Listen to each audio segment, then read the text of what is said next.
As you may know, in response to the city's new environmental law, we must convert the building to an electric-powered HVAC system. Orsted is recommending a complete overhaul of our building's electrical system at a cost currently estimated between $3.5 and $4 million. This is the most significant and risky capital commitment that John Adams owners have ever made, and it should be evaluated carefully and with complete information. Based on my participation on the board throughout this process, that didn't happen.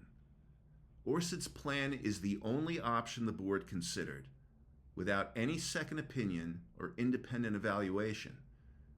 You can't evaluate their plan without something to compare it to, and there may be a much more cost-effective way to comply with Local Law 97. To run the new electric chillers, Orsted says we should invest in an entirely new electrical system. But if we can obtain 460-volt service from Con Edison, the job would be far easier. This is a recognized service option that requires submitting a formal request, and it could significantly reduce the scope of this work. But this was never reviewed by the board. Instead, Orsted recommended a costly overhaul using their preferred vendors.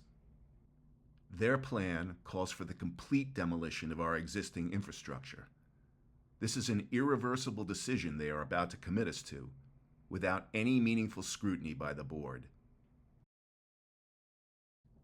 I raised this concern last year about Orsted driving decisions and steering us into commitments without any meaningful review. It happened with the chiller failure and the elevator project, and now it's happening on a larger scale. There's no reason to rush this consequential decision. The city's compliance deadline is currently 2030, so we have time to do this properly.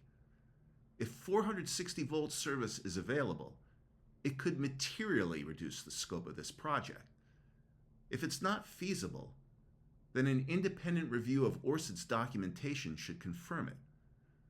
That way we benefit from clarity and confidence. Please join me and urge the next board to pause this project and get a bona fide independent second opinion before allowing Orsted to demolish this critical infrastructure. Thank you for your consideration.